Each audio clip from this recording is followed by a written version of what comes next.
Tá. Aí. Já fiz aqui, tá? Ok, então. Boa noite, então, gente, a todos. Tudo bem com vocês? Para quem não me conhece, meu nome é Jordana Brenda. Eu sou aluna da Universidade da UFG, né? Faço geologia pela UFG e sou presidente do Chapter. E vou estar aqui fazendo essa mediação, apresentando o nosso convidado hoje. E o nosso convidado hoje é o Lincoln Siepierski. Eu falei com ele que eu estava com dificuldade de pronunciar o nome, mas Lincoln Siepierski. E ele se formou pela Universidade Estadual do Rio de Janeiro, né, em 1983, e trabalhou por mais de 30 anos com multi-commodities na mineração, né, e na exploração mineral, incluindo as empresas a Rio Tinto e a Vale, com mestrado e doutorado, como ele falou aqui, pela UNB, pela Universidade de Brasília, com foco em mineralizações associadas ao magmatismo máfico, ultramáfico, e com essa vasta experiência dele, né, dessa carreira, ele entrou para ser nosso professor em 2017 na UFG, integrando aí, então, esse quadro de excelentes professores que nós temos na UFG. E é um prazer ter você aqui, professor, e sejam todos muito bem-vindos, pessoal da UFG e da UNB, e podemos dar início.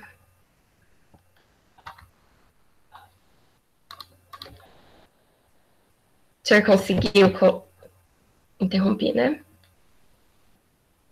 Sim.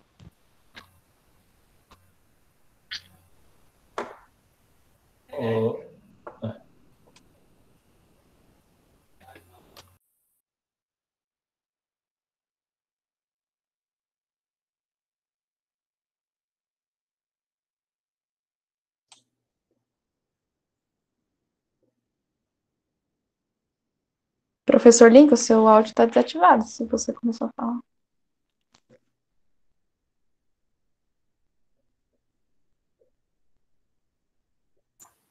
Ok, perdão.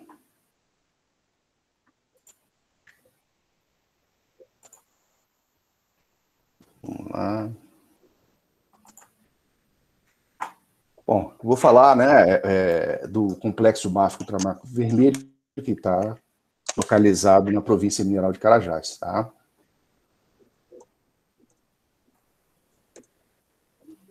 Essa área, tá, ela integrou a minha tese de doutorado, tá? Na época, eu participava de um projeto junto com o professor César, né, que é o desenvolvimento de parâmetros comparativos da fertilidade do magmatismo máfico ultramáfico de Carajás, né?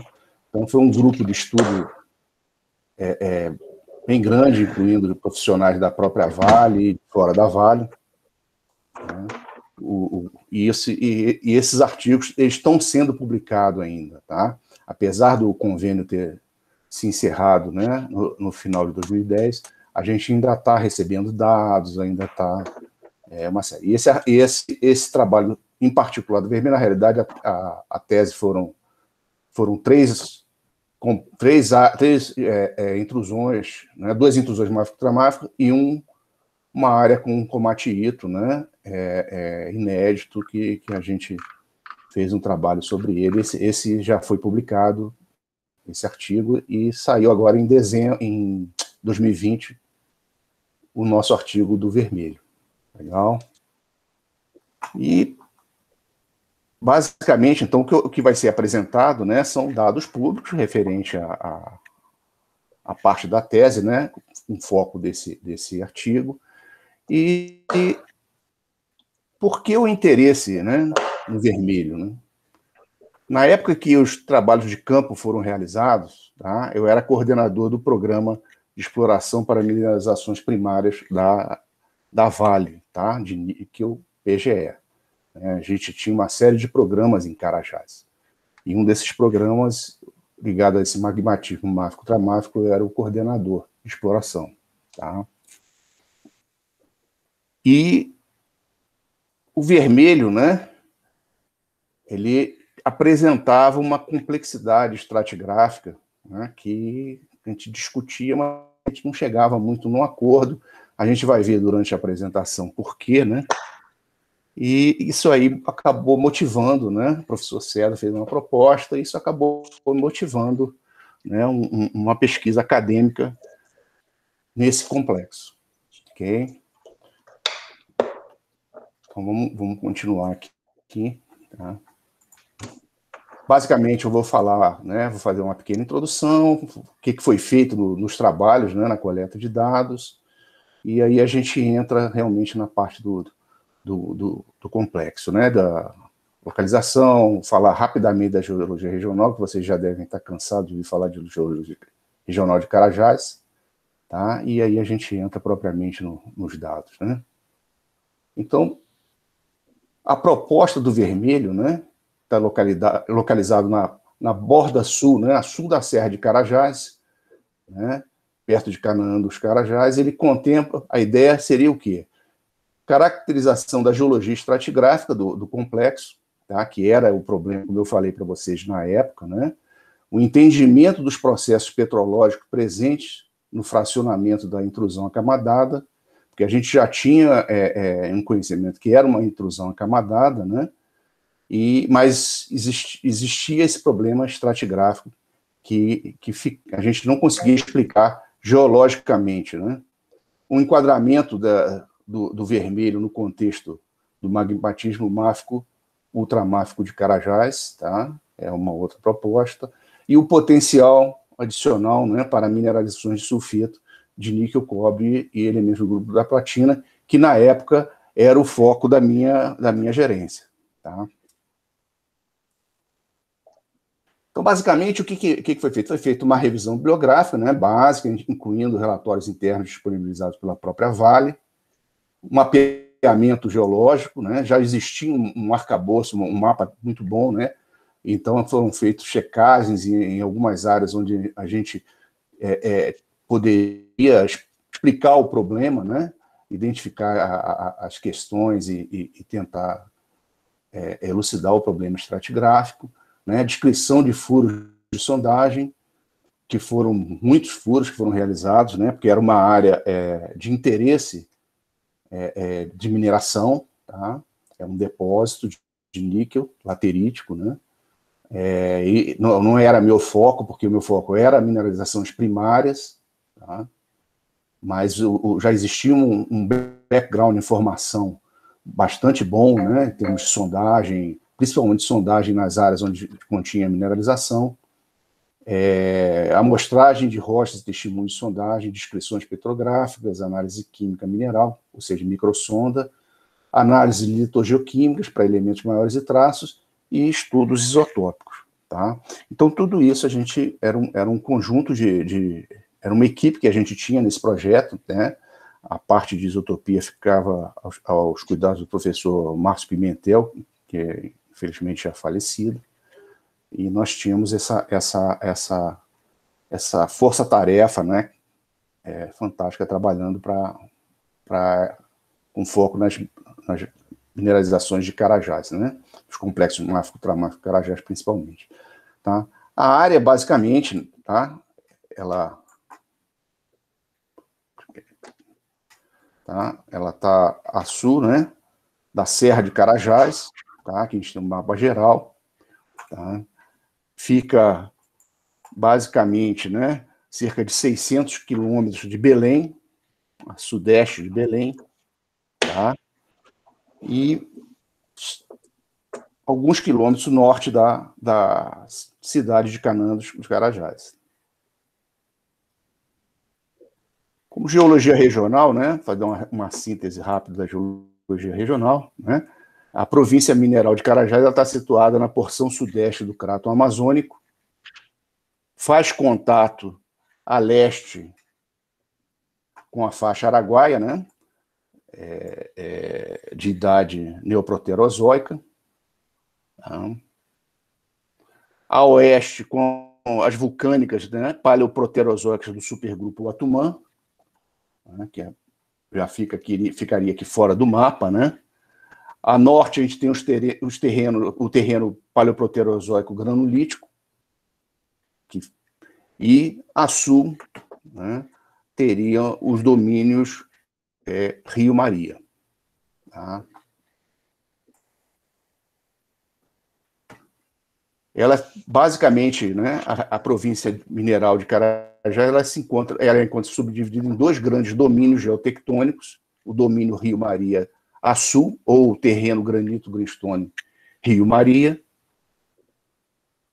com idade mesoarquiana, né, sequências onde contém sequências, né, já identificadas de tipo Greenstone Belts do supergrupo Andorinhas, suíte TTG e leucogranitos potássicos, tá? Esse em azul, tá? Não sei como é que vocês estão vendo aí, mas em azul seria suíte TTG, granitos potássicos, e em verde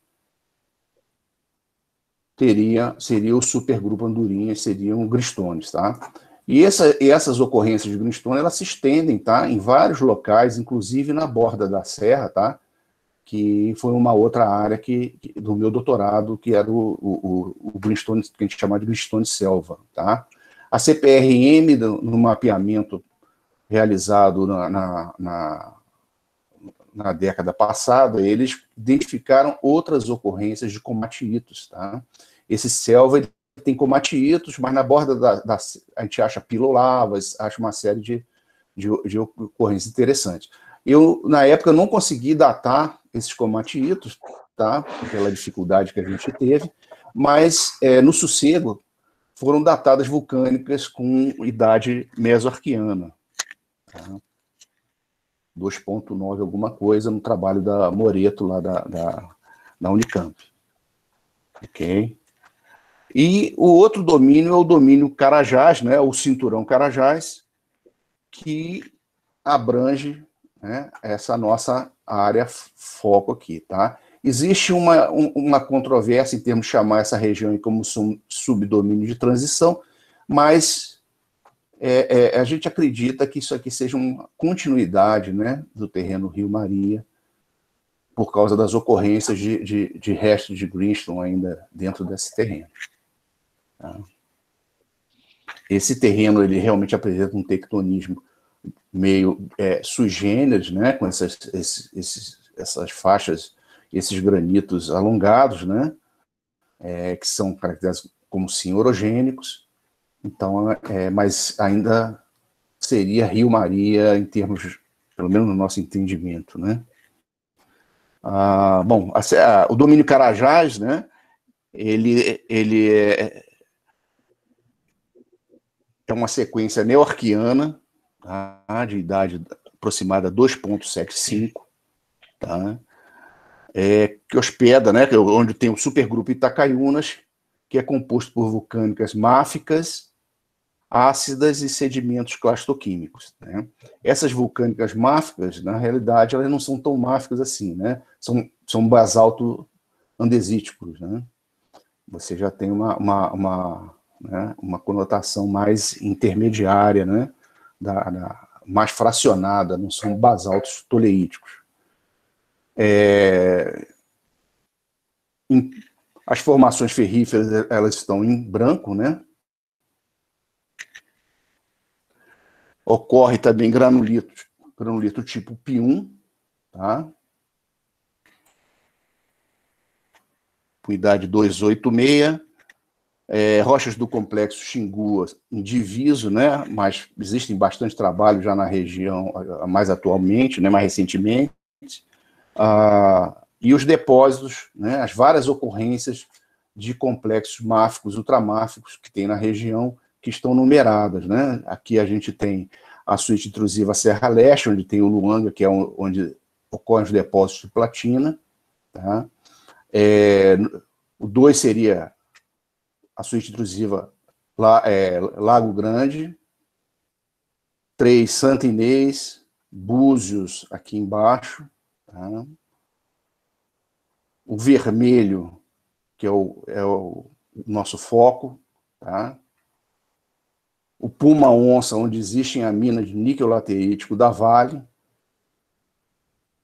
basicamente nesse corpo aqui de baixo, que é o Onça, e o Puma, esse outro corpo aqui de cima, tá? Aqui a Serra Arqueada, onde o Breno posou, né, com o helicóptero lá em Carajás.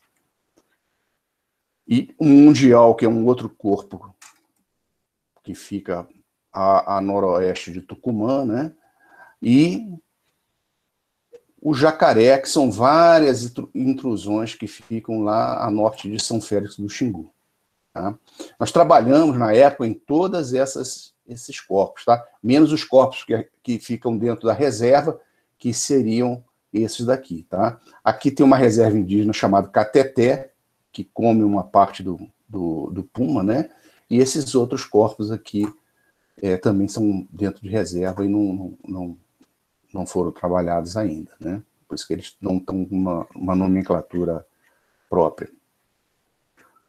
A província mineral de Carajás, ela hospeda, né, numerosos depósitos de classe mundial de ferro, manganês, cobre, ouro, né, tipo IOCG, e níquel laterítico, né? O Complexo Vermelho, que é o que a gente vai abordar, né, está situado a sul do domínio Carajás. Bom, agora a gente entra propriamente no vermelho, né?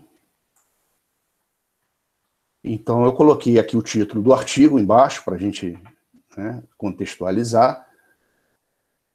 E aqui nós temos uma imagem de Landsat, tá, com a localização do complexo máfico-ultramáfico do vermelho. Tá?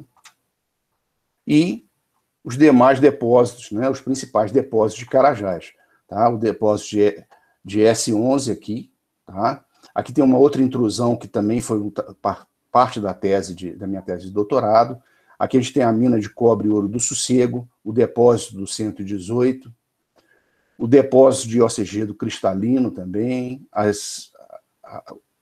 o depósito de cromo e platina do Luanga, Serra Pelada também fica aqui próximo, depósito de ferro do N5, N4, N5, né?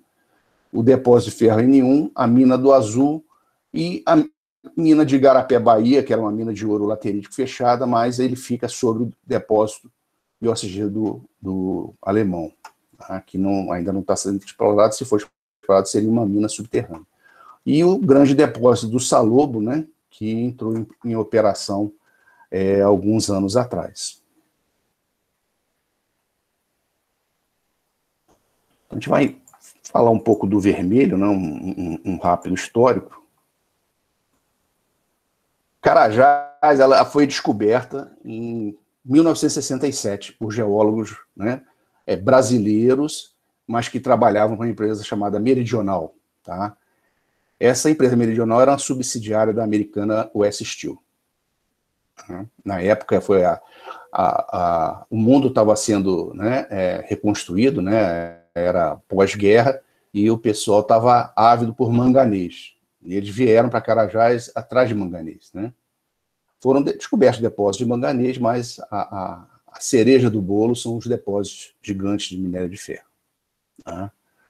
O vermelho, entretanto, ele foi descoberto só em 1974, tá? Pela equipe da AMSA, que era a Amazônia Mineração S.A., tá?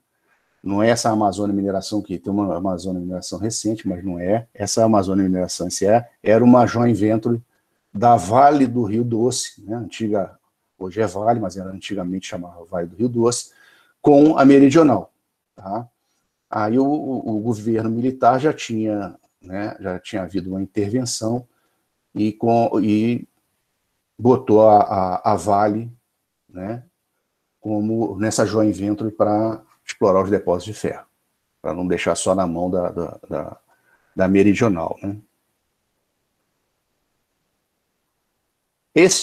O vermelho, tá, ele foi descoberto, tá, em 74, através do follow-up de trabalhos, né, follow-up sobre anomalias morfológicas e imagens de radar e foto aérea. Tá? Na época isso tudo era mata, viu, gente? Hoje é basicamente fazenda. Então, o depósito de níquel do vermelho, ele consiste de duas colinas, né, que é o V1 perdão. É o V1, tá? E o V2, tá? Que o nome foi dado vermelho 1, vermelho 2, né? Mas se usa V1, V2, que estão alinhadas, né, na direção nordeste e sudoeste, sobrepostos a corpos de rochas máficas e ultramáficas. Um terceiro corpo, tá, no alinhamento do V2, né, que é chamado de V3, fica numa área arrasada, mas não tem interesse econômico, foi pesquisado. Tá? Isso, toda essa região aí, tá, essas duas elevações, que são iselbergs, né, foram áreas preservadas, eles foram submetidos a uma extensa história de intemperismo tropical. Tá? Então, produziu um perfil laterítico espesso, né, que enriqueceu em níquel essas duas colinas aí. Então, o depósito, quando se fala em depósito de níquel do Vermelho, ele está associado exclusivamente a essas duas elevações aí. Ok? Então, aqui a gente tem uma vista, né, para noroeste, da porção centro-norte do complexo acamadado todo, tá? Esse complexo acamadado, ele é bem mais extenso do que essas duas colinas. Ele se estende tanto para nordeste como para sudoeste. E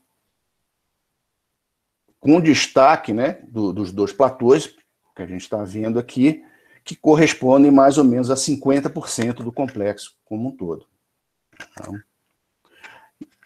nesses dois complexos, tá, na época, a reserva foi de 2003, que foram os dados que estão publicados no SGS, né, que fez essa compilação de depósito laterístico do mundo inteiro, os dados oficiais que foram apresentados na Bolsa, que eram de 220 milhões de toneladas a 1,23% de níquel. Tá?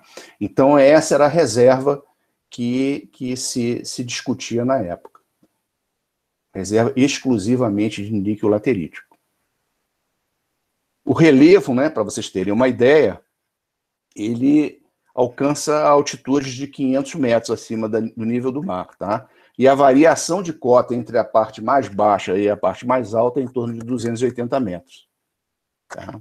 Ao fundo, a gente tem a Serra dos Carajás, tá, gente? A região lá ao fundo, aquela parte alta, é a parte da serra. O vermelho, ele foi vendido, né? O vermelho foi avaliado em vários períodos, né, pela Companhia Vale do Rio Doce, desde 1974 até mais ou menos 2004, tá? Envolvendo aproximadamente 152 mil metros de sondagem. Tá? Basicamente, circulação reversa. Tá? Basicamente, circulação reversa. O pessoal fazia os furos, né? Foi feita uma malha bem densa, tanto no V1, no V2 e no V3. Basicamente, eles atravessaram o horizonte intemperizado. Quando entravam na rocha mais fresca, eles paralisavam a sondagem. Tá? Era basicamente sondagem para cubar o depósito. Tá? E, paralelamente a essa sondagem, foi feito alguns poços, né, de pesquisa. Hoje em dia já estão condenando todos esses trabalhos com poços por causa da segurança, né? O projeto, ele recebeu aprovação, né, em 2005. No entanto, no final daquele ano, a Vale optou por não ir à frente, né, com a implantação, porque ela adquiriu a canadense Inco. Tá? Então, foi o período que ela entrou no negócio níquel, né? Foi exatamente nessa época. Em dezembro de 2017, então, esse projeto ele ficou na prateleira, né? Que a gente chama, ficou parado. E em dezembro de 2017, a Vale vendeu integralmente o depósito para a empresa inglesa chamada Horizon Minerals. Tá? A Horizon Minerals também tem um depósito lá na faixa araguaia. O valor foi 8 milhões de dólares, tá? E a Horizonte Minerals reavaliou o projeto e chegou numa reserva, né, lavrável de 145,7 milhões de toneladas, ou seja, bem abaixo dos 220, né, que a Vale tinha avaliado inicialmente, tá? Mas a gente está falando de reserva lavrável, tá, gente? Em termo, e com um teor de 1,05% de níquel, tá? Teor de corte de 0,7%. E um teor de cobalto de 500 ppm, 0,05%. Tá? Isso aí para uma operação, né, de 38 anos, né, em cima da laterita de níquel, né, e o projeto seria uma rota diferente do que a Vale inicialmente estava propondo, né. É um processo hidrometalúrgico composto de uma planta de beneficiamento, onde o minério deverá ser submetido a enriquecimento antes de ser alimentado na planta de lixiviação ácida de alta pressão. Então, o processo seria o HPAL, que a gente chama HPAL, tá? E esses dados, isso que eu estou falando para você, né, das vendas, isso está no site da Horizonte Minerals, tá? Se vocês quiserem, tem mais detalhes lá. Tá? Eu peguei só essa parte que atualiza, né, o que tem no vermelho. Então, agora a gente vai falar um pouco, né, já vamos falar especificamente do depósito, da geologia, né. Então, essa intrusão, tá, ela é alinhada, né, como eu falei, nordeste-sudoeste, ela tem cerca de 9,5 quilômetros de comprimento e 1,5 quilômetro de largura média, tá? A câmara magmática do complexo do Vermelho apresenta uma arquitetura subhorizontalizada, tá? Esse era um dos problemas, né, que a gente tinha, porque publicações antigas falaram que eram corpos telescopados, né? E na realidade não eram corpos, um corpo único, subhorizontalizado, e o efeito, né, concêntrico da geologia, ele é dado pelo intemperismo, tá?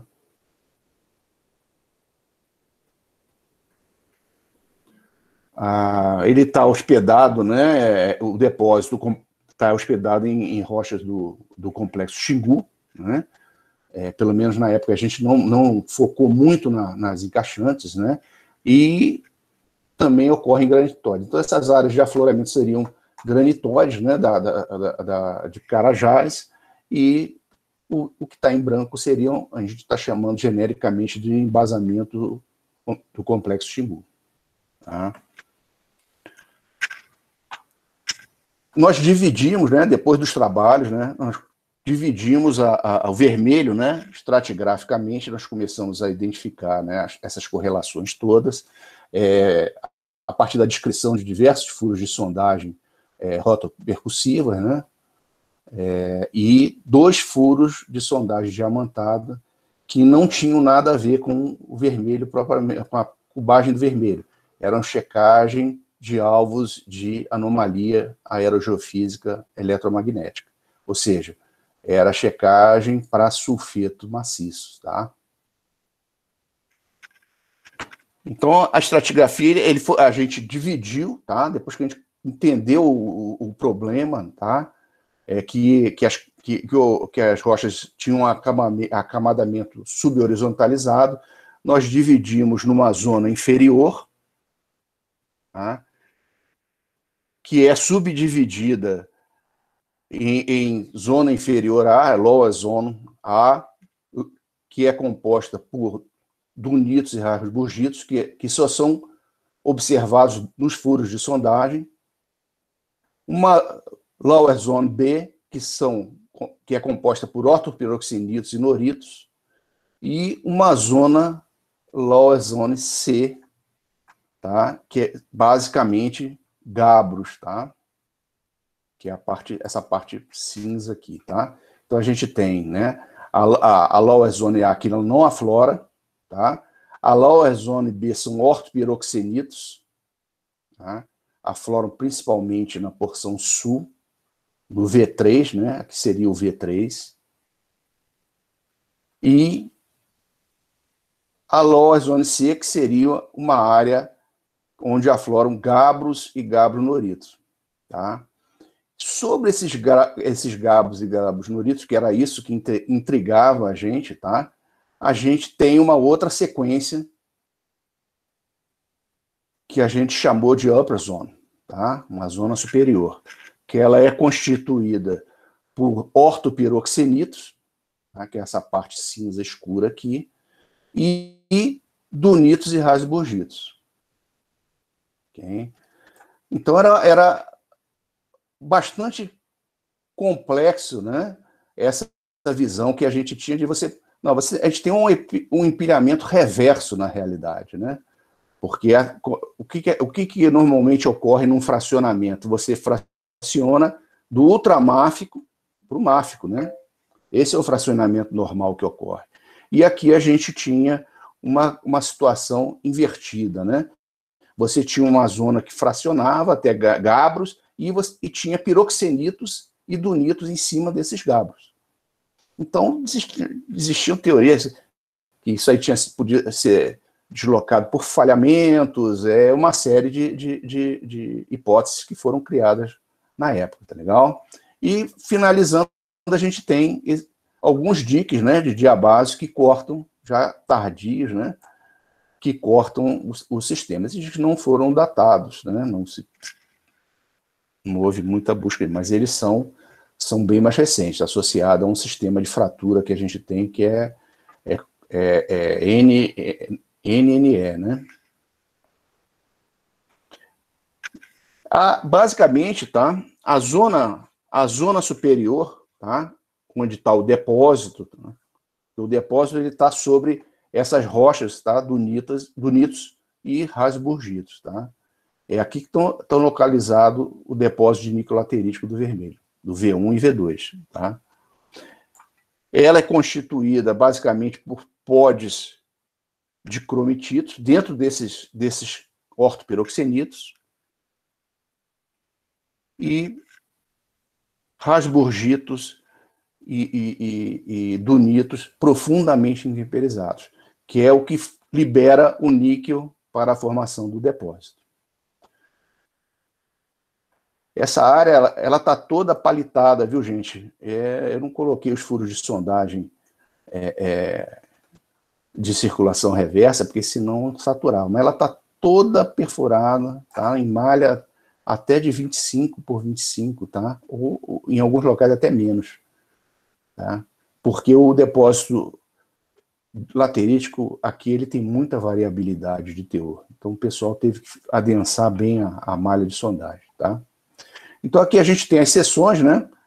Desculpa eu não ter falado, né? Aqui a gente tem duas seções cruzando o depósito, tá? A seção AB, que ela é longitudinal ao depósito, e a seção CD. Por que a gente escolheu essa região aqui, né? Por causa do furo de sondagem que a gente tem, né, nessa área aqui, tá? Então, em vez de fazer aqui no V2, fizemos onde a gente tinha uma informação mais profunda, tá? Então, esses são os perfis geológicos, AB, né? Aqui a gente tem o posicionamento dele aqui em cima, AB. Então, ele mostra o comportamento da câmara, né? E o perfil CD também mostra esse comportamento, tá? Somente na sondagem que a gente conseguiu pegar a Lower Zone A, tá? Os dunitos e rasburgitos da Lower Zone A. Tá? Não foi possível. Esse furo aqui tem mais de 500, tem mais de 500 metros, tá? De profundidade, e ele morreu dentro dessa zona, basicamente de dunitos, intercalações de dunitos e rasburgitos. Ele sai do embasamento e entra dentro do complexo. Esse aqui começa dentro do complexo, numa zona de piroxenitos, tá? E ele é um furo raso de 100 e poucos metros, 140 e poucos, 145 metros, não me falha a memória, e entra a partir da metade dele, ele entra dentro do embasamento. Essa área, tá, do V1, onde fez a opção de de fazer essa seção, tá? Ela é a área mais profunda da câmara, tá? Do complexo. E a gente observa que esse complexo ele se torna mais raso em direção a sudoeste, tá? E essa informação foi dada pelo furo 25. Outra coisa importante, tá, é que embaixo do V1 a gente tem uma anomalia muito grande, né, de mag, que a gente não tem, né, seguindo para sudoeste. Então isso aí realmente indica que a parte mais profunda e mais primária da câmara está debaixo do V1. Tá? Seria a zona de conduto magmático desse corpo. Tá?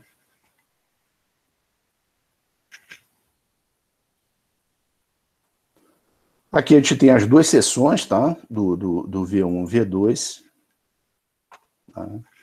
Que mostram na borda, né, intercalações de rochas máficas, de rochas ultramáficas, que são basicamente ortopiroxenitos, né, e noritos, com rasburgitos e dunitos.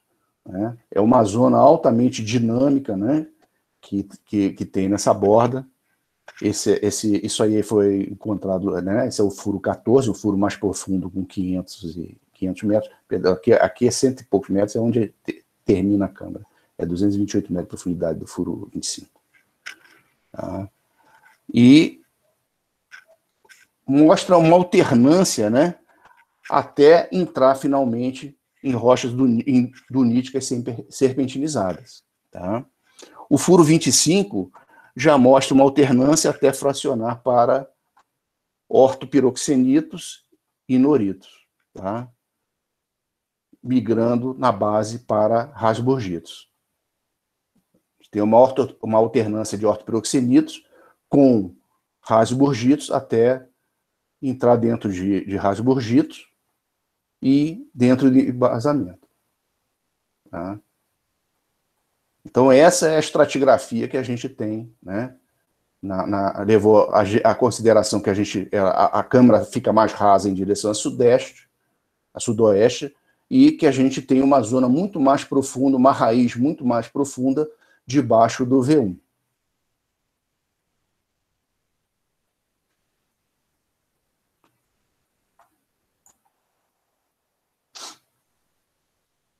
Então a gente vai falar da sequência, né, de cristalização que a gente tem nas duas zonas. Né? Na zona inferior, na lower zone, a gente observa o que é dunito, que formado por olivina e cromita cúmulos. Tá? Aqui a gente tem o testemunho de sondagem do furo mais profundo, né? E que olha essas intercalações, né, de dunitos e ortopiroxenitos. Tá? A olivina está bem serpentinizada, nós conseguimos, para efeito de análise de microsonda, né, alguns núcleos nesses cristais de olivina, tá, onde foram coletados dados de microsonda. Tá? Mas a essa profundidade, mesmo assim, a serpentinização ainda é bem intensa. Tá? Esse dunito, ele fraciona para um rasburgito, tá? Que é uma rocha composta de olivina, que a serpentinização é essa parte cinza escura, né? E o ortopiroxênio é essa parte cinza clara. Tá? O ortopiroxênio aqui, ele não é cúmulo, tá? Ele cristaliza como um líquido, né? Intercúmulos, e inclusive forma uma certa textura poiquilítica, né? Envolvendo cristais de olivina e cromita no interior. Então, esse série de pontinhos que a gente está vendo aqui dentro do cristal de rasburgito, de ortopiroxênio, são cristais de olivina e cromita, tá? Que se cristalizaram primeiro. Né?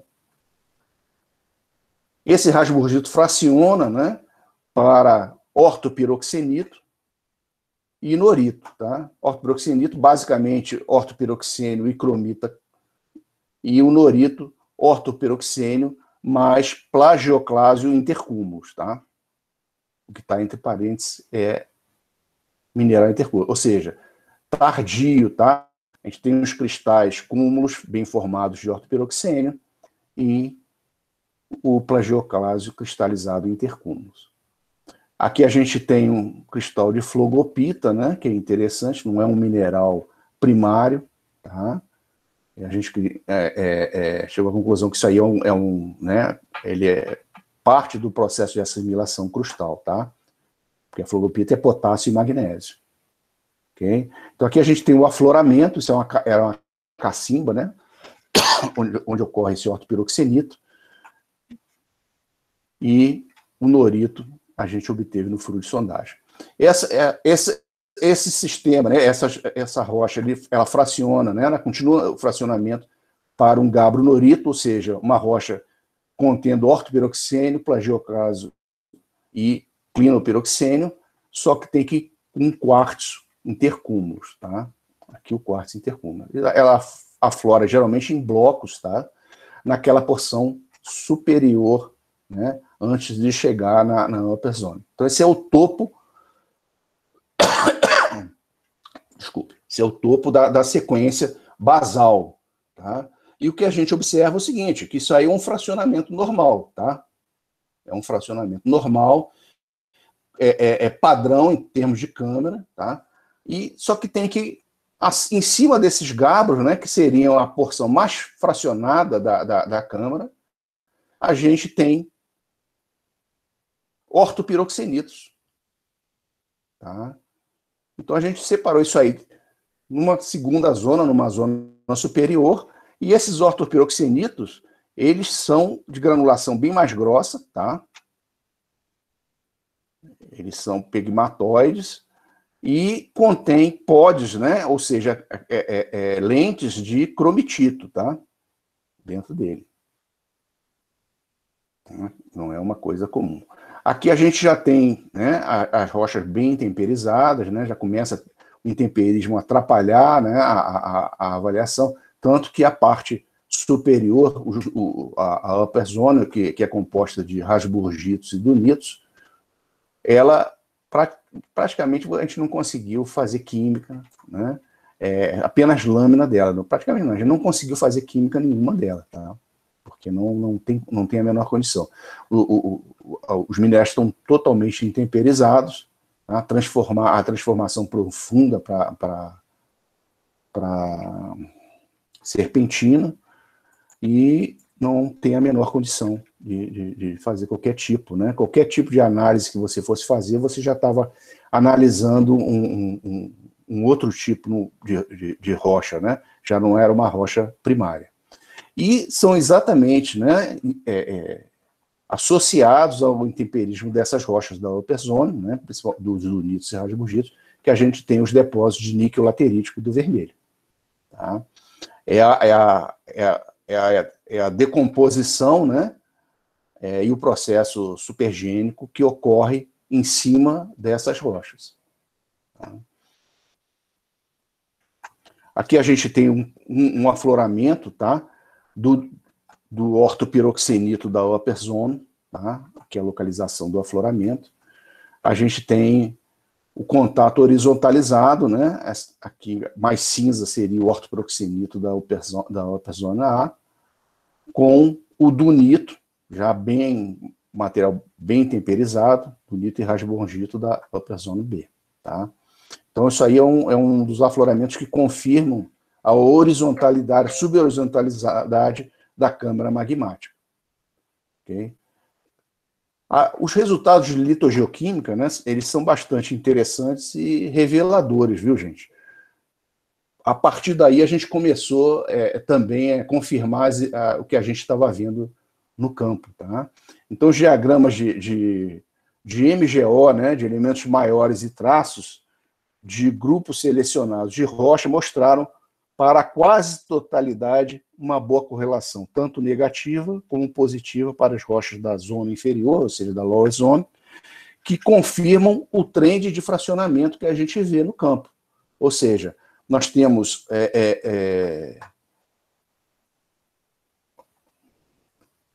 aqui no caso a sílica, né, mais baixa nos dunitos, né, nos rasburgitos, né, da Lower Zone A, e o trend de fracionamento passando por os ortopiroxinídeos da Lower Zone,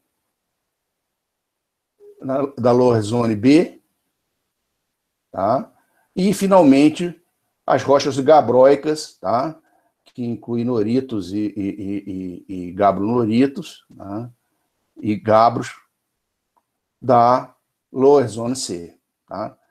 Não são muitas amostras, mas elas estão alinhadas. Essa amostra aqui, tá? Fora da faixa, é o ortopiroxenito. Nós conseguimos uma amostra fresca, tá?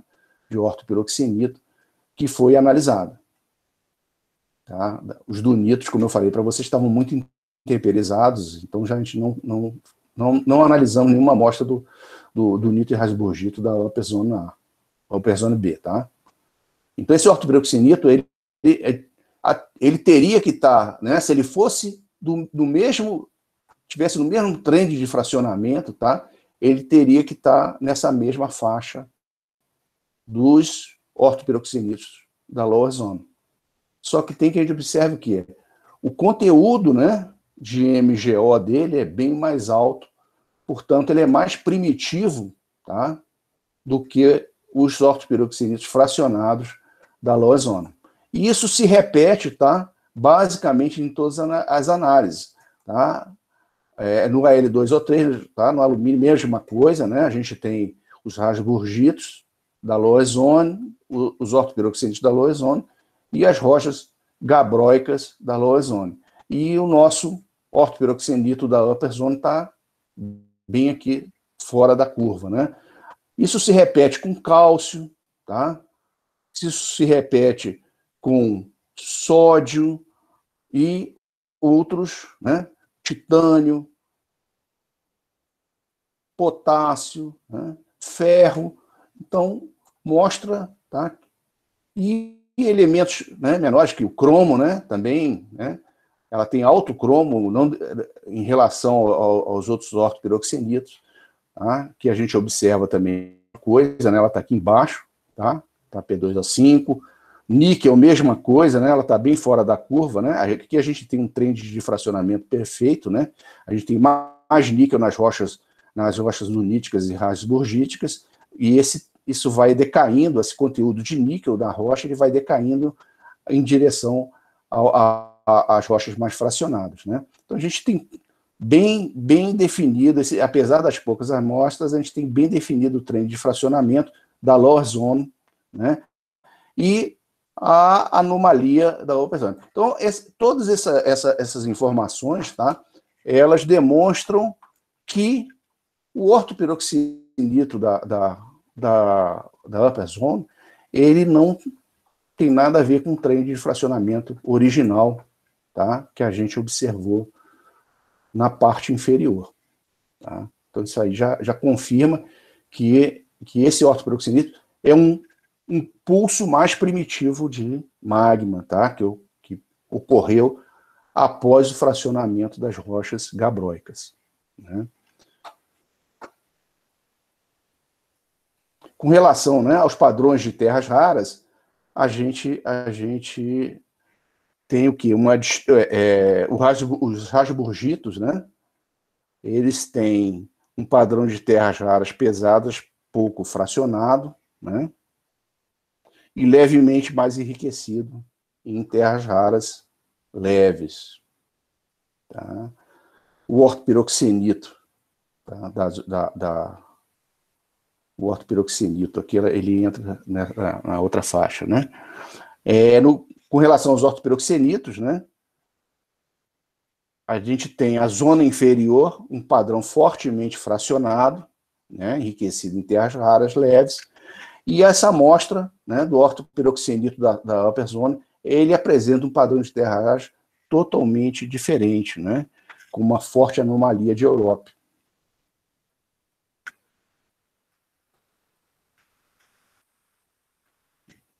Perdão, não é Europa, não, de TEB, tá? Anomalia negativa. Então, ele tem um padrão de terras raras totalmente diferente, tá, dos ortopiroxenitos da Lower Zone, tá? Também confirma isso aí. Os gabros, né, as rochas gabróicas, têm um padrão fortemente fracionado e enriquecido, elevado em terras raras leve,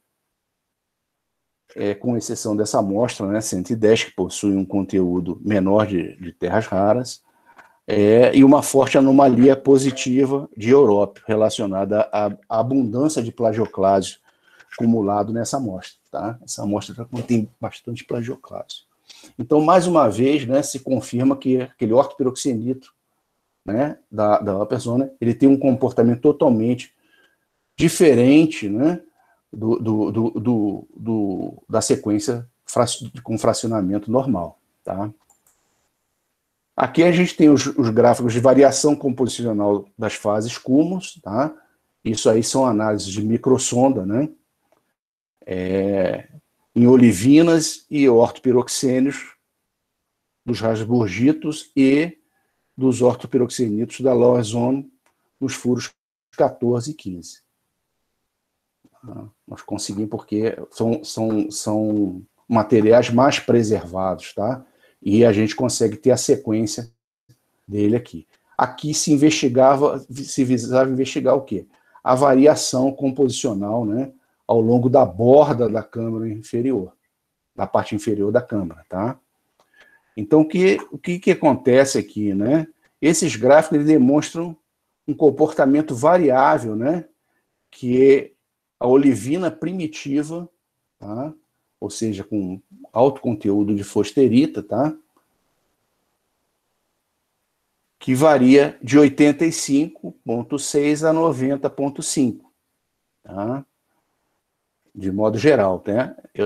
No caso do furo 14, ela varia de 88, tá? Do furo 14, ela varia de 88 a 85,6, e no furo 25, ela varia de 90,5, ou seja, alto conteúdo de magnésio, até 86,6, né?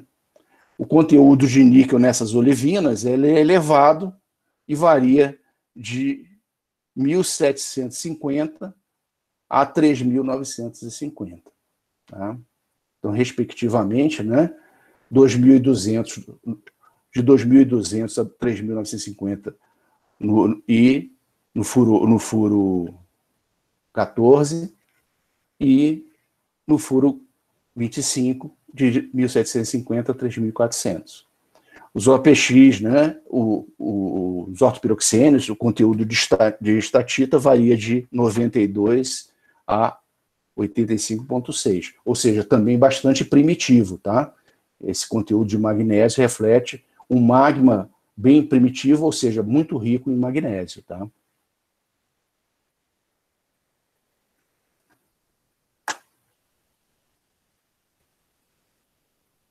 Então, vamos ver o que foi extraído, né,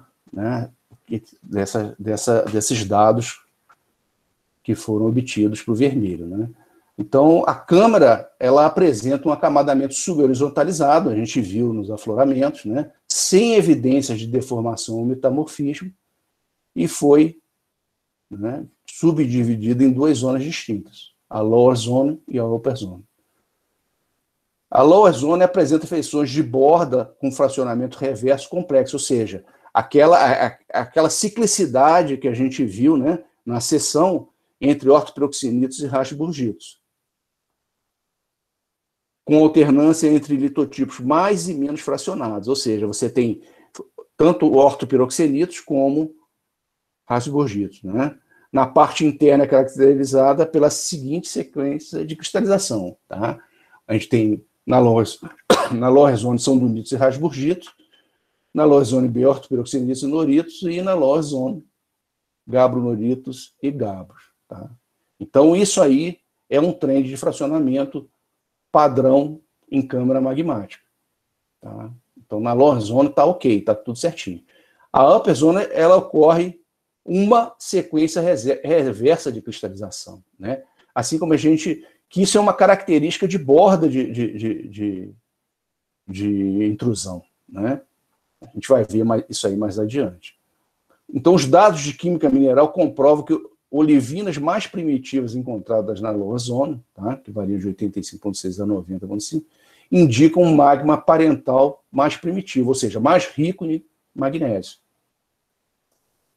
Quando comparado, né, a Jinchuan, que é um grande depósito de níquel na China, que tem olivinas com conteúdo de fosferito que varia de 83 a 86, e complexos da suíte intrusiva Serra Leste, que é onde se encontra o Luanga, a Formiga e outros complexos, que contém, inclusive, mineralização de platina, que tem fosferito 80, 86.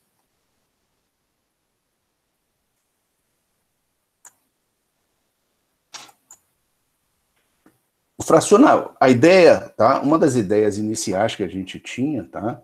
Era investigar o que a gente chama de fracionamento reverso, tá? E ele ocorre em várias intrusões acamadadas pelo mundo. É muito comum. Ou seja, quando o magma, né, quando penetra na câmara, ele normalmente, tá? Esse aqui é o modelo geral para fracionamento reverso. Ele começa, né, com... Você tem o embasamento, as rochas do embasamento, então ele começa a cristalizar rochas mais fracionadas, geralmente ortopiroxenitos ou noritos, tá, na parte basal, e progressivamente para rochas mais primitivas, as burgitos, até chegar ao equilíbrio, né? Ou seja, houve uma interação com a borda, tá? E essa interação é química e física, ou seja, você entra com magma aí a 1.200 graus e tem uma encaixante que está 10% disso aí, né? Vamos, né? Só para generalizar, né? Então, tanto a temperatura cai bruscamente, como a interação química com a rocha cria esse espelhamento, né? Esse fracionamento reverso. Então, o magma, a proporção que ele vai preenchendo a câmara, ele vai se equilibrando com a sua composição original, e temperatura também. Então, a partir desse ponto que a gente chama de crossover, né? Ele volta a fracionar normalmente, ou seja, da parte mais ultramáfica em direção à parte mais máfica. Ok? Então, esse é o fracionamento normal, tá, de uma câmara magmática que vocês podem verificar em várias publicações no mundo, tá? Então, o que a gente tem, né, em termos de lower zone, né? A seção basal para o vermelho mostra um fracionamento marginal reverso ideal, tá? E comportamento real observado, esse comportamento foi observado nos furos 14 e 25, porém com comportamento distinto, né? Você tem intercalações de um e de outro, né? Alternância, né? Então, a lower zone apresenta um comportamento complexo e dinâmico com múltiplos pulsos, né? Inicial, demonstrando diversidade em relação ao modelo único proposto, que é esse modelo aqui de cima, tá? Então, o que a gente observa, né, que a gente tem uma série de alternâncias entre rasburgitos e ortopiroxenitos no furo 25, tá? E isso aí mostra, em termos de olivina, o comportamento, né, no níquel dentro da olivina, esse outro comportamento, e dos próprios piroxênios. No furo 14, a gente tem, né, uma zona altamente dinâmica na borda, tá, até ele ultrapassar o crossover, né, e voltar ao fracionamento normal. Tá? Ou seja, ele sobe, né, em conteúdo de níquel e de magnésio, alcança o crossover e volta a fracionar normalmente. Ou seja, o fracionamento é nesse sentido, né? Você entra com magma mais primitivo e vai fracionando em direção, né, vai caindo o conteúdo de magnésio, cai o conteúdo de níquel e cai o conteúdo de fosferita e estatita. Tá? Então, ambas as bordas, né, eles não seguem o padrão de reversão tradicional. Tá? Mostra uma diversidade, né, do fracionamento. Tá? Então, isso indica realmente que você tem uma câmara dinâmica, né, que não entrou um pulso de magma, né, na lower zone, e esse magma foi esfriando e fracionando normalmente, né? Era bem estável isso aí.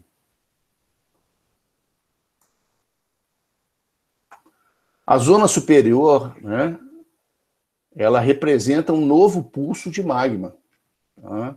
Mais primitivo, caracterizado pela sequência reversa de cristalização. Então aqui a gente tem outra sequência reversa de cristalização. Tá? Então a mistura desse novo magma, né, com um volume reduzido e altamente fracionado, que foi o magma que estava originando, né, os gabros do topo da lower zone, tá? Rico em sílica, né, que a gente viu que tinha sílica, intercúmulos, ocasionou um fracionamento reverso, né, na transição dessas duas zonas. Tá? Então o que a gente tem, né, esse fracionamento reverso, né, explica a formação dos cromititos, né, induzido pela mistura do magma, tá? Como um modelo proposto, tá, na literatura. Então, o que a gente tem? Né? A gente tem a lower zone fracionando, tá? Fracionando olivina, né, inicialmente na lower zone A, né, onde tem dunitos e rasburgitos. Cromita, ela acompanha, né? Ela acompanha, vai até a lower zone B, onde estão os ortopiroxenitos, a presença de cromita. Você começa, né? Você tem um PX mais presente dos ortopiroxenitos, e a partir do fracionamento a gente tem, né, a presença de plagioclásio e clinopiroxênio. Tá? Então o trend de fracionamento é normal, tá, na lower zone. Tá? A gente vê aqui, né?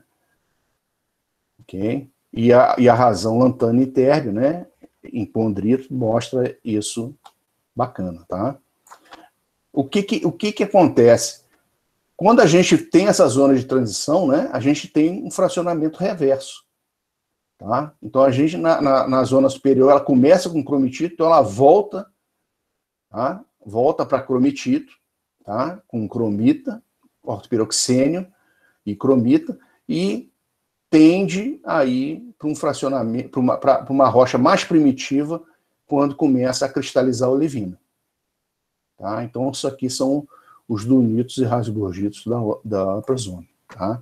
Então, a gente explica a upper zone como um novo pulso de magma primitivo, que exibe um fracionamento reverso, né?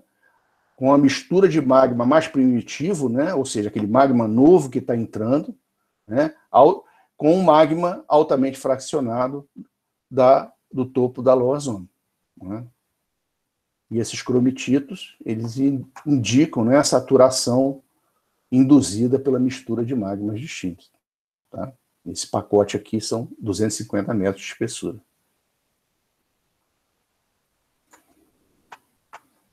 Com relação aos elementos traços, né, menos móveis, eles são bastante fracionados, né? Apresentam enriquecimento, né, em terras raras leves e tório. Tá?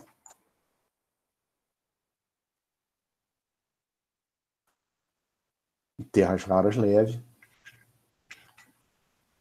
Anomalia negativa de nióbio e tântalo, que é um padrão equivalente, né, ao padrão para esses elementos na crosta superior, tá, e na crosta inferior. Então, esses elementos traços menos móveis, né, eles acompanham esse comportamento, tá, dos padrões internacionais, né, que se tem para a crosta superior e inferior. Né? E aqui a gente tem a média de Bushveld. tá? Que também está basicamente inserido. Então, são algumas amostras que foram analisadas do vermelho, né, dos gabros, noritos, e que elas mostram bem esse padrão, tá? Os valores foram normalizados ao manto. No caso, né, das amostras comparadas com outros complexos de Carajás, né, a gente tem o Luanga, o Lago Grande, né, Luanga, e o Onça, tá, onde tem a mina de níquel. Ok? Então, a gente observa que a cristalização, tá, quando o magma ele apresenta contaminação crustal, tá, ou seja, assimilação de sílica, né, ele cristaliza ortoperoxênio preliminarmente ao clinopiroxênio. Então, a gente observou, tá, que basicamente, né, o que a gente tem são ortopiroxenitos, né? Então, isso aí confirma, né, um magma parental saturado em sílica.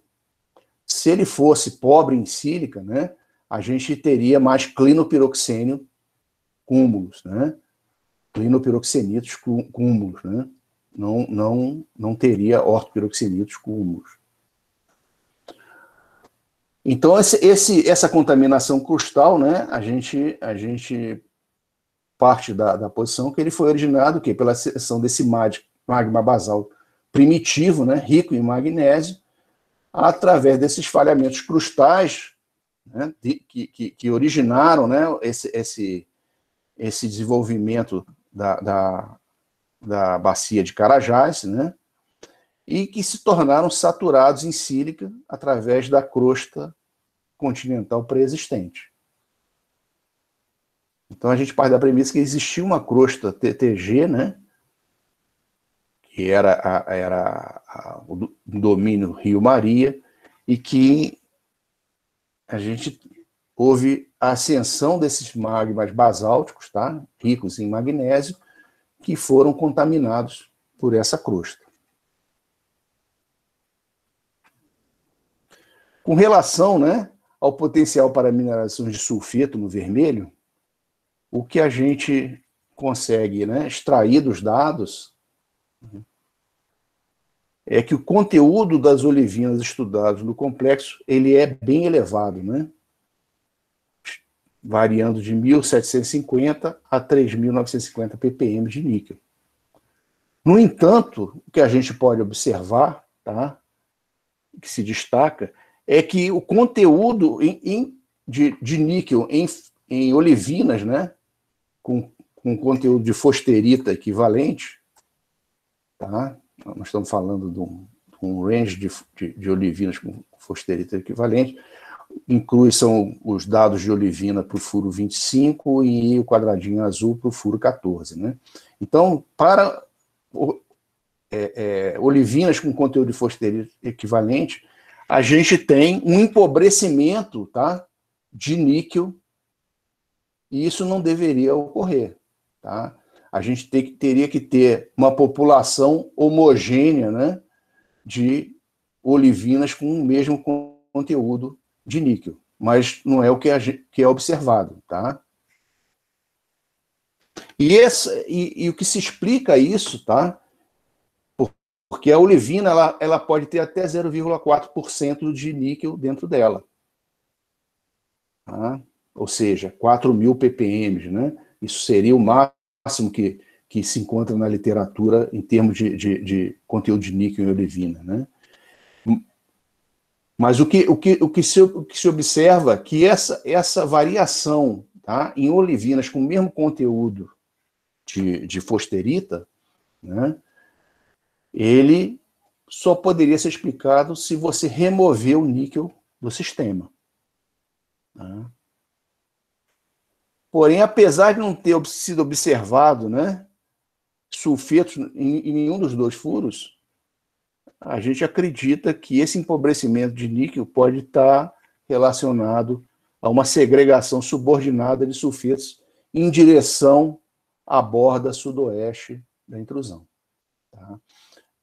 Eu não sei se a Vale, né, não acompanhei Depois que eu saí de Carajás, eu não acompanhei a evolução dos trabalhos, mas até onde eu sei não houve, né, uma pesquisa voltada para esse tipo de investigação, tá?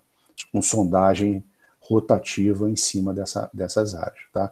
Toda a sondagem foi feita no V3, né? Quando a gente está falando disso aí, né? Um furo está no V1 e o outro está no extremo sudoeste da intrusão, tá? Então, não foi investigado, não foi feita uma investigação, até onde eu saiba, sobre, né, possibilidade, né, para testar o potencial para níquel sulfetado dentro desse restante do corpo, né? Então, o modelo que a gente, né, propôs no trabalho de pesquisa, né, foi que a gente tem um estágio 1, né, onde tem sucessivos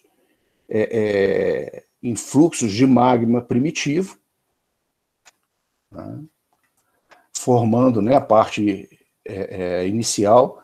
Esse magma, né, ele estaria, né, essa câmara que está se formando, ela estaria dentro das rochas, né, do complexo Xingu, ou granitóide TTG, né. Essa ocorre uma evolução, né, com fracionamento, né, forma a lower zone, tá? Essa câmara fraciona normalmente, né, de uma parte ultramáfica, né, mais ricas em olivina e cromita, uma parte mais rica em ortopiroxênio e, finalmente, uma parte máfica, né, gabróica ou gabronurito, né? E existe um resto de magma, né, residual, rico em sílica, que, quando ocorre um segundo pulso, né, relacionado à upper zone, tá? Esse magma primitivo se mistura com magma residual da lower zone, rico em sílica, e começa a cristalizar, forma inicialmente os cromititos, né, basais da upper zone, tá? Com pódios, né, com lente de cromita. Então, a partir daí, começa o fracionamento, né, até o crossover, onde a câmara se equilibra em termos de temperatura e começa a cristalização de olivina, e a partir daí a gente não tem mais registro. Por quê? Porque o intemperismo, né, mesocenozoico, removeu a parte superior, né, deixando apenas os Iselbergs V1 e V2. Então, essa é a proposta que a gente tem, né, para a estratigrafia do complexo máfico ultramáfico do vermelho, tá? Um outro ponto interessante, né, que os valores de epsilon neodímio, né, a gente comparou, tá? A gente não tem essa datação, né, esses dados disponíveis, né, eles são inéditos ainda para o vermelho. O que eu posso dizer para vocês é que né, extraoficialmente que a idade do vermelho está em torno de 2,74, tá, giga-anos, ou seja, dentro desse mesmo, né, dessa mesma faixa. Tá? E os valores de epsilon neodímio, né, são altamente variáveis, porém predominam valores negativos, né, variam de 0,1 a menos 4,7 na upper zone, tá? Que confirma a contaminação do magma máfico do complexo vermelho por rochas crustais, tá? Se o conteúdo fosse todo positivo, a gente teria um magma primitivo não contaminado, mas a presença de dados negativos, ou seja, mais pesados, né, a gente tem esses valores confirmando, né, uma contaminação pela crosta, né. O conteúdo de fosterita, né, informa, né, confirma um magma primitivo semelhante a outros complexos da província mineral de Carajás. Com relação às idades, né, a gente considera o mesmo contexto geológico dos demais complexos máficos e ultramáficos regionais. Tá? Quando eu fiz a defesa do doutorado, a gente não tinha qualquer informação dos dados geocronológicos, né? Shrimp do vermelho. Tá? Então, é o que a gente tem, mas hoje a gente tem esse dado informal, né, que ainda é inédito, vai ser publicado 2.74, tá? Que coloca o vermelho, né, como contemporâneo aos demais complexos máficos e ultramáficos vogais e contemporâneo também aos basaltos do Grão-Pará. Porém, tá, fica aqui a observação, que essas câmaras magmáticas não seriam as câmaras que geraram os basaltos do Grão-Pará. Tá? Ou seja, eles não seriam cogenéticos. Tá? Então, a gente considera, né, que essas câmaras máficas, ultramáficas, elas estão relacionadas com o evento extensional que originou o cinturão Itacaiunas. Tá? Mas elas não são cogenéticas com os basaltos do mesmo período, né, contemporâneos, que geraram, né, geraram a bacia, né, o grupo Grão-Pará de Carajás. Tá? Só algumas considerações finais, né, já vou encerrar. Nossa, tempo demais, muita conversa, né? Então, a região de Canaã apresenta uma diversidade de corpos máficos e ultramáficos com evolução petrológica e cronológica distinta. Ou seja, a gente tem na região complexos máficos e ultramáficos acamadados e também tem derrames comatiíticos, né, dentro daquele mesmo contexto. Os diversos complexos presentes na região, em particular o vermelho, né, apresenta estrutura magmática e evolução petrológica semelhante aos complexos acamadados intrusivos em crosta continental estável. Ou seja, eles não estão metamorfizados, né, não apresentam, né, no caso vermelho em particular, mas eles são diferentes de complexos ofiolíticos, né, que você tem um contexto geológico regional totalmente distinto. Tá? Então, essas câmaras são de fato câmaras magmáticas, tá? E não lascas do manto, né? Como a gente tem na região ali da faixa araguaia. Tá? Então, é um contexto geológico diferente. Tá? São realmente câmaras magmáticas, né? Formados em crosta continental. Tá? Então, essas características, né, são compatíveis com o modelo tectônico de rift e intraplaque proposto por vários autores para a província mineral de Carajás. Porém, fica aqui aberto, né, que as características dos basaltos do supergrupo Itacaiunas, né, do Grão-Pará, eles apresentam uma assinatura de arco magmático. Tá?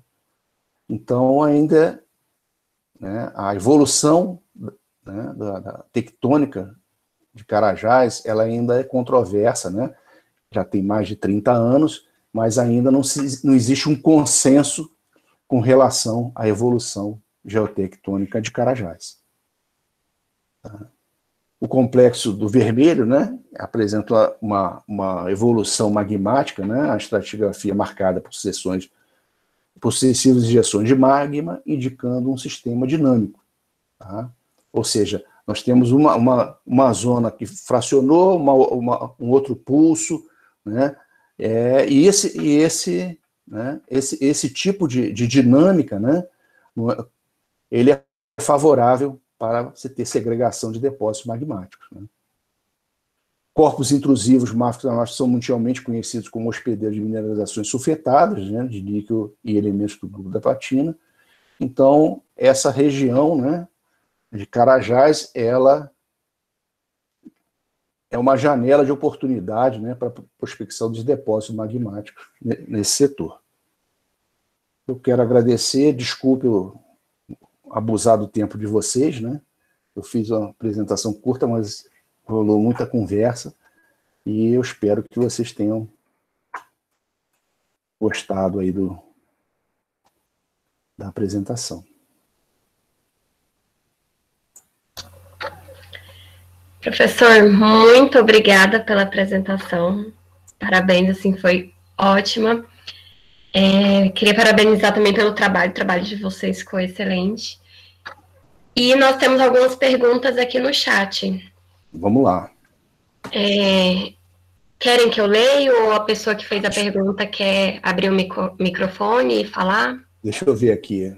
Natan, professor, para comentar, porque esses órgãos têm essa anomalia negativa de tédio.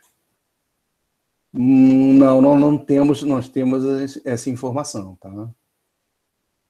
Porque especificamente tem essa anomalia. Ele é bem primitivo, né? Em relação aos ortopiroxídeos mais fracionados da ozônio, tá? Ok? Tiago, esse fracionamento reverso foi fundamental para unir no tubo, e foi ele que permitiu formar depois um critério exploratório de laterítico, seria então identificar complexo com essa versão? Não. Dependendo, tá, Tiago, dependendo, muitos depósitos lá de Carajás, eles têm um certo tectonismo, tá? Eles têm não estão 100% horizontalizados, sobre-horizontalizados, tá? O onça-pluma, os dois corpos são um exemplo disso, né? O próprio Luanga e outros, né? Que tem na região, você trabalha basicamente em cima da zona ultramáfica para prospectar níquel laterítico, tá? Não é especificamente essa reversão, tá? Essa reversão é uma peculiaridade do vermelho, ok? Mais uma pergunta do Tiago: diferenciais de cristalização de olivina não afetaria o teor de níquel dentro delas? Não, porque a gente está investigando dentro do mesmo horizonte, né? Se eu tivesse, eu teria que comparar, tá? Isso aí seria válido, essa sua observação, se a gente tivesse olivina com conteúdo de fosterita diferente, tá? Dentro do mesmo contexto. Eles estão em tese, né? Pelo que a gente conhece da geologia e dos dados de sondagem, dentro de um mesmo horizonte, tá? Estratigráfico. Então, se esperaria que essas olivinas tivessem conteúdo, né, um conteúdo mais homogêneo de níquel nos dois furos. E a forma como você explica, né, olivinas com o mesmo conteúdo de fosterita e valores de níquel discrepante, é se você removeu esse níquel antes da cristalização, né? A gente está falando do magma, né? Então esse magma, esse níquel foi removido do magma antes da cristalização da olivina. Então, quando essa cristalização da olivina foi feita lá no furo mais a sudoeste, o conteúdo de níquel do magma ele já estava mais empobrecido. Ah, ok, obrigado, Guilherme. Mais uma pergunta aqui.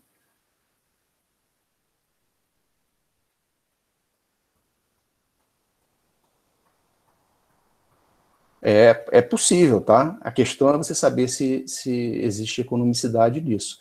Mas uma questão que pesa nisso aí, né? Porque isso depende do seguinte: se você tem uma extração de níquel, né? A gente viu que as olivinas do vermelho elas têm um conteúdo bastante significativo de níquel, né? O empobrecimento ele não é assim muito acentuado como em outros locais. Tá? Você tem um empobrecimento, né, que pode ser explicado dessa forma, mas para você ter uma extração intensa, né, formar um depósito de porte mundial, você teria que ter olivinas depletadas bem acima. Tá? Então a gente sabe que para você ter, né, formar um depósito de níquel sulfetado magmático, né, de sulfetos maciços, você tem que ter disponibilidade de enxofre no sistema, né? Esse enxofre geralmente é capturado, né, das encaixantes. né? Geralmente, sequências vulcano-sedimentares, paragnais, coisas desse tipo assim. Tá? Então, o que em princípio, né, a gente pode imaginar, né, é que você não tinha tanta disponibilidade de enxofre para você formar alguma coisa de grande, né? E a profundidade também é um fator negativo nisso aí, tá? Expliquei aí para você, Tiago, se você quiser abrir o microfone. Sim, explicou sim, obrigado. Rodrigo, obrigado, Rodrigo, obrigado, Felipe, Eliana, Túlio, obrigado, Gabriel Dutra. Uma pergunta do Túlio, se há viabilidade na exploração dos cromitíceos. Não tem, tá? São pods estreitos, centímetros, não seria uma coisa interessante, a não ser que o preço do cromo estivesse lá nas alturas, né? Mas não se pensou em estudar efetivamente a reserva. Mas os afloramentos que a gente viu, essas são pequenas lentes, tá? Atualmente se considera exclusivamente níquel-cobalto, tá? O depósito é um depósito que vai ser explorado com foco de níquel e cobalto, tá? Cobalto como subproduto, né?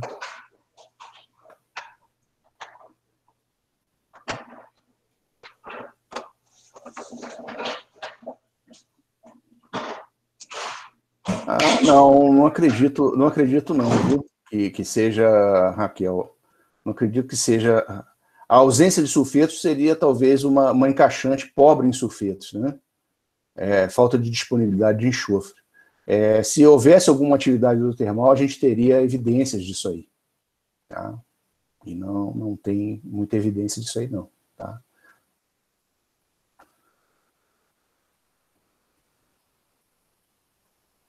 Ok. Alguém tem mais alguma pergunta? Alguém quer fazer mais algum comentário? Lincoln, eu vou abrir o microfone aqui. Vamos lá. Já dei os parabéns, é realmente fantástica a apresentação, viu? Muito didático. Parabéns. Hein? Obrigado. Você sabe dizer por que houve essa redução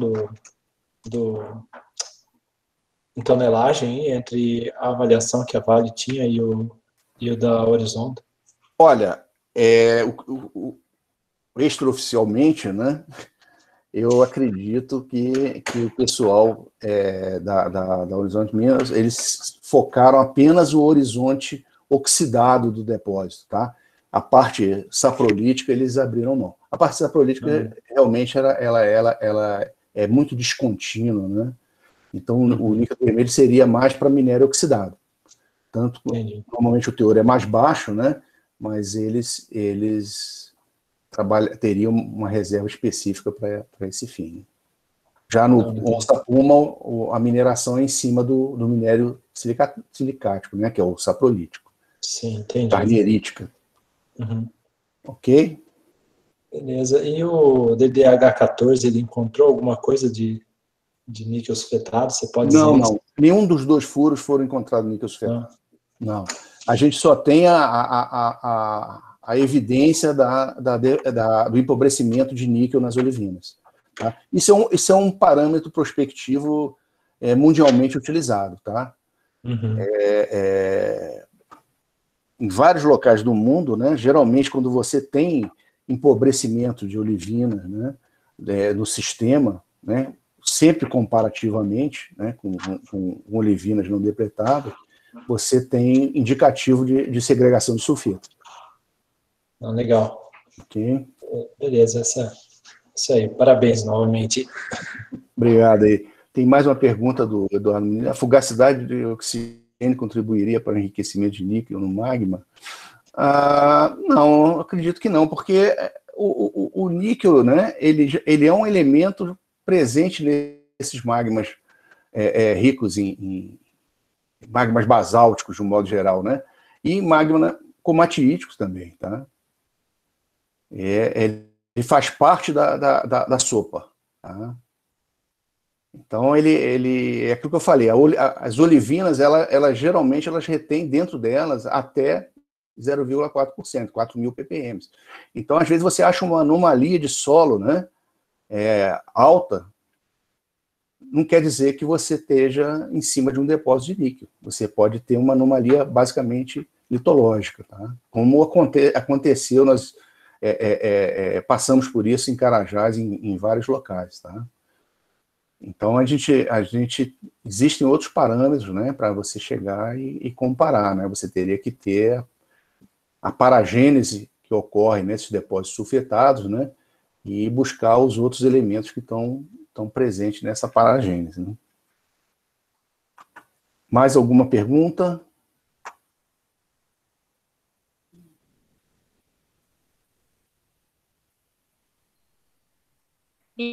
Ninguém vai perguntar? Tá bom, então, professor, muito obrigada. Não, foi ótima apresentação, obregada. Bem acadêmica, né? Bem acadêmica, né? Não ela tem pouco de geologia econômica, mas ela resolveu um problema que a gente tinha lá em Carajás, que era a estratigrafia da sequência, né? E contribuiu para, pelo menos, dizer que existe a possibilidade de ter alguma mineração, mesmo secundária, de sulfeto. Entendi. Mas foi muito bom, mesmo sendo acadêmico. Acho que o conhecimento é válido para todo mundo. Então, eu ia pedir para todo mundo abrir a câmera para a gente registrar esse momento, para a gente poder tirar uma foto de todo mundo que está participando. É verdade, na última reunião a gente falou que ia tirar e acabou esquecendo. Vou tirar uma foto de todo mundo aí. Todo mundo. Ué. Se fosse presencial, a gente ia tirar uma foto todo mundo junto, mas tem que ser pela câmera agora.